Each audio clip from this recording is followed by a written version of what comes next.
Hey Wargamers, welcome back to the channel, Death from Above Wargaming. I'm Aaron and I am back with another awesome Battlytics review. This mech was featured in TRO 3058. It's coming to plastic real soon in one of those Mercenary Force packs, if I'm not mistaken. It is the Gunslinger. So the Gunslinger was like a joint design project by the Federated Commonwealth and the Draconis Combine Fools. I think they were trying to help the Free Rasselhag Republic from getting just absolutely train wrecked by someone. But this design originally and forever has twin Gauss rifles. It's sort of the signature of the Gunslinger. Very very cool. The one we're going to be looking at tonight is the GUN-2ERD. This is another one where where'd the ERD come from? Somebody tell me. But this one actually makes a couple of tweaks, drops the medium pulse lasers, which everyone knows I hate, upgrades them to Intersphere ER mediums, it drops the Beagle probe, adds another jump jet, adds a C3 master. So this is an ultimate command mech, in my opinion. Really, really cool design. However, it does come with a juicy price tag of $24.23 battle value. So let's talk a little bit about the stats here. It moves very, very slow. It's a 353 on par with like a Highlander. It is an 85-ton mech, so it is what it is. It dissipates 20, which is fine because, again, it's got twin Gauss rifles, so it's just 10 double heat sinks. It does have an XL fusion engine on it, but it does also pack 15.5 tons of standard armor. That's 248 pips. That is a ton of armor. 15.5 tons, I should say. But it is a crap ton of armor. So in terms of the actuators, each arm is packing one of those mighty Gauss rifles. So the only thing that you're missing is a hand actuator in each arm. And then the torsos, the left and right respectively, are both carrying 2 ER medium lasers. So a total of 4 on the chassis. Gauss rounds are plentiful. And again, it has that C3 computer, but also has a Guardian ECM suite. So very, very cool as well. So that's the Gunslinger. I think it's going to do pretty well. Twin Gauss, it's nasty. It does a ton of damage, has a ton of instant kill potential. Let's see what Battlytics thinks, guys. Stay tuned. Battlytics analysis of the Gunslinger is coming right up.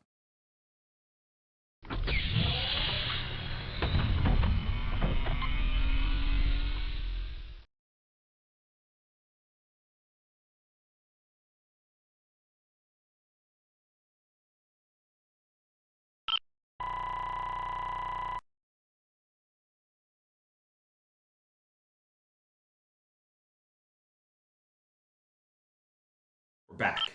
Offensive benchmark time. We're going to take a look at first, let's look at the red line analysis, if you will, on the top left hand of your screen. So the first thing I want to point out is we mentioned it has 20 total dissipation, so 10 double heat sinks. If it's firing everything, including all 4 of those toasty ER medium lasers at 12 inches or 12 hexes when they come into range, it will build up 3 points of heat per turn. Now, that's totally respectable for that kind of damage. But even still, you want to be careful. And I think you could very easily modulate, 2, 4, 2, 4 on the medium lasers, or just dial it back for a turn when you get too hot. But either way, this thing, I think, has really great heat control. It's a very easy curve to manage. The baseline damage on this thing is 295.3. Holy crap, that's very, very high. But, again, twin Gauss, this is what happens. The things hit from forever away, and they just are nasty all the way through the range band. When you optimize this thing, you're not going to squeeze it for too much more damage. You can get up to 299.4. It's only a 1.4% increase. So it's almost worth it just to keep it, under that 3 to 4 heat mark.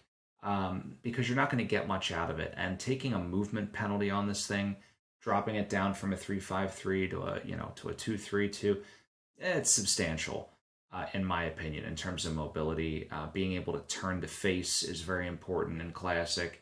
So these are all things you want to keep in mind.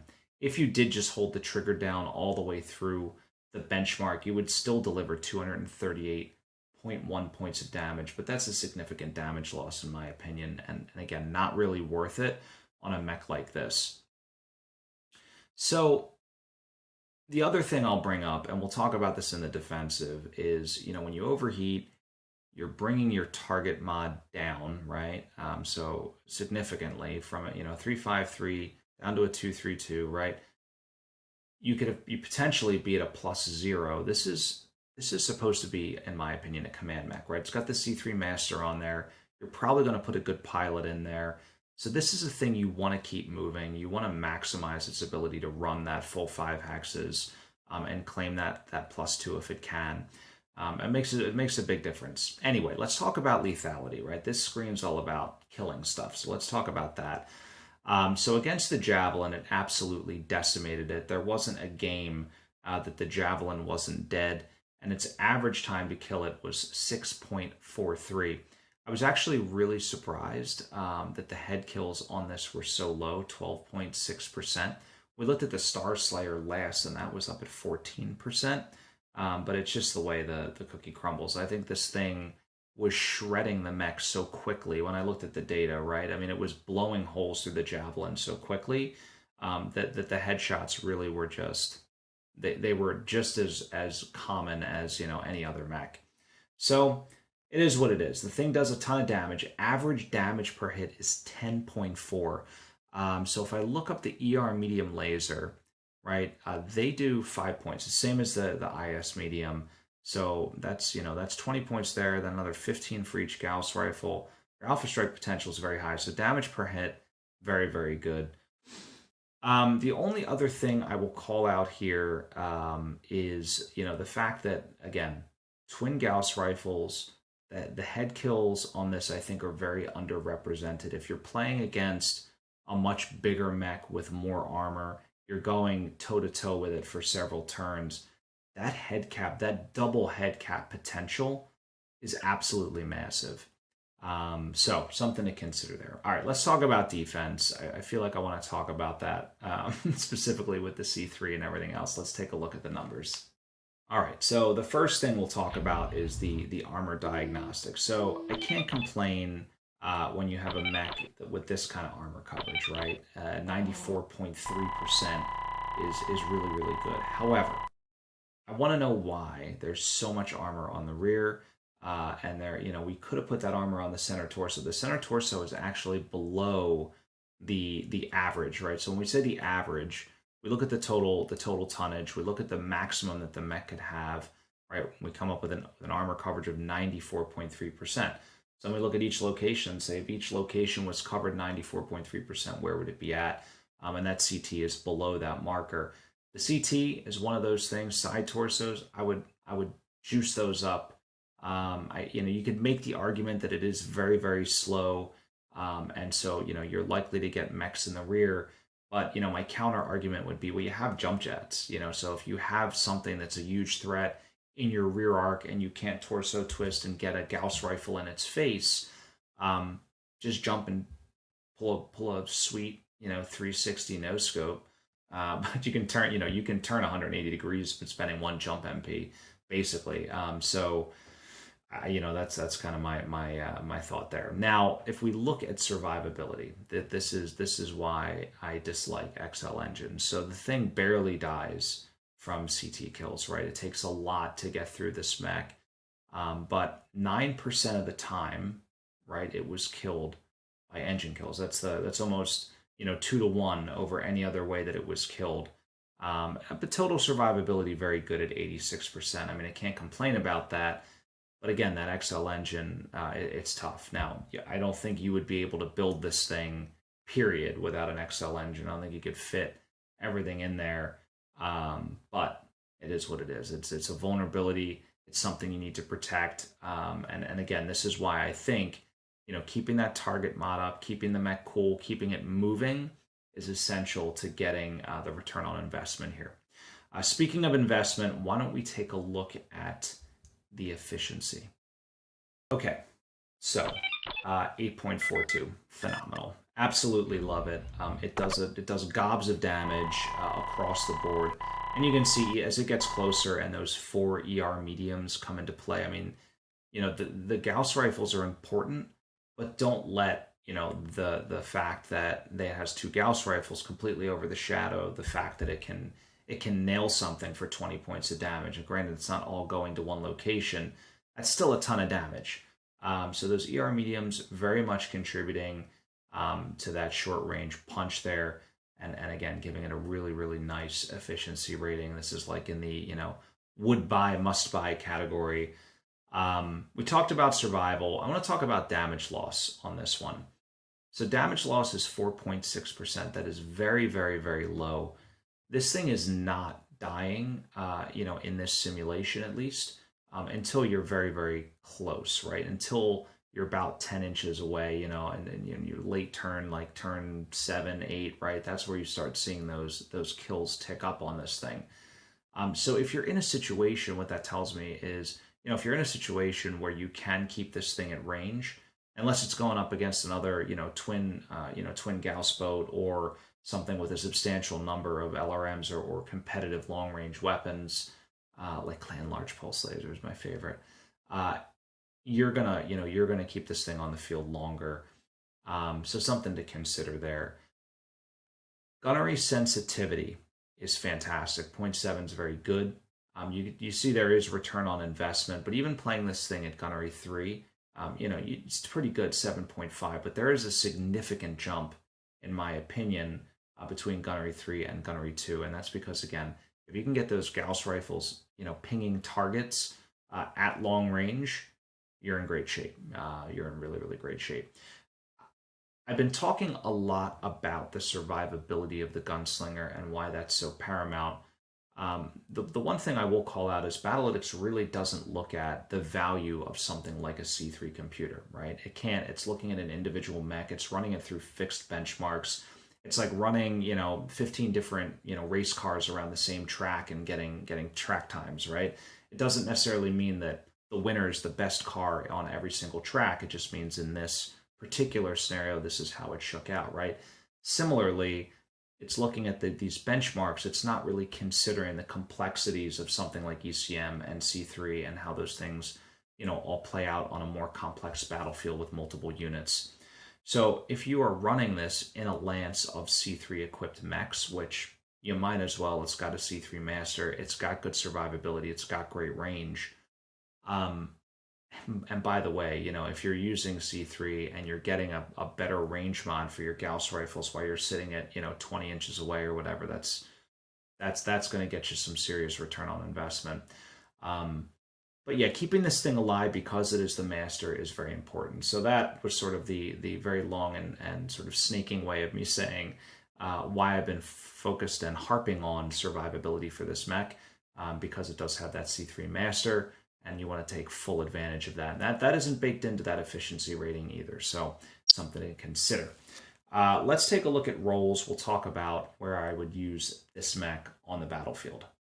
Okay, so the 3 roles that I selected here, Brawler, Defender, and then second line. I'll start with second line and work my way back.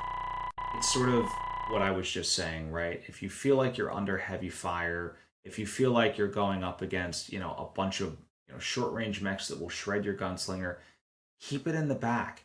Let the other mechs in the lance do the dirty work. Your Gauss rifles are a huge chunk of your firepower. You can weaken the OP4 and then close in after the fact when you feel like maybe you have a numbers advantage or not, right? And if you don't, maybe you want to just keep kiting as long as you can with those little stubby Gunslinger legs that move 3-5. The other one I picked was Defender. So again, it does have that C3, but it does have ECM, which can be very disruptive. I would think about this mech like this. It's very slow. It has great range. Even the ER mediums are sort of punishing, right? And if it gets closer, when I say it, I mean the enemy target, to whatever you are defending, the objective, a convoy, whatever it might be, again, your damage is just going up. Like, look at the threat assessment below. You can see that Alpha Strike, again, jump from 30 to 50 once your ER medium lasers come into play. But then look at your zero heat ACD and also your peak ACD right, really rise as you get closer and closer. You know, that 7 to 1 inch range, really 7 to 2 inches, ideally, is kind of where you want to be. And your ACD cap 83.3%, which is very respectable. That means on average, right at that 4 inch range, if you alpha strike, you'll expect it to do 83.3%, which is 41.7 points of damage. And that's a significant amount, right? That's if you're playing with the piloting check rule where they take every 20 points of damage, they take a PSR. You know, you're basically forcing a PSR +1 every time you alpha strike, and you're building up. I believe we said 3 points of heat, right? Every time you pull the trigger with all your weapons. That's a great trade. So Defender, very scary, and Brawler similarly. You get this thing in close, it's nasty. I would also argue a fourth role. You could play it as a Vanguard mech, but it's not the one that I would want in the forefront running in because of the C3. You want to keep that thing safe. So really, for me, second line Defender. Those are the two roles really I'm going to play it in, where it's contributing, it's able to deliver tons of damage, but it's not the sort of the thing with the bullseye hanging off its torso. Anyway, tell me what you think about the Gunslinger. Tell me what you think about the new model, if you're excited about it or if you hate it. I want to know all about it. I want to know who I offended with with this analysis. But definitely leave us a comment, leave us a like, subscribe, and if you want to get more involved with the channel, head on over to Patreon. It's a little as $1 a month. Helps keep the channel going, and always supports the new innovation that we've got going on, better cameras, better microphones, all the good stuff. So we appreciate all of our patrons. Thanks to all you guys out there for giving us this chance to bring you the Gunslinger. That said, Aries Games and Minis, another great place to go. Derek is the man. He's got all the goods. He's got the books, the dice, the miniatures. He has Felder cases, Hardware Studios terrain, all of the things you want for your BattleTech fix. So check out Aries Games and Minis. But that said, guys, I'm all done. Again, definitely leave me a comment. Let me know what you thought about this video. But that said, I hope you enjoyed it. Thanks so much for watching. And of course, stay tuned. Always great stuff coming from Death from Above Wargaming. Have a good night.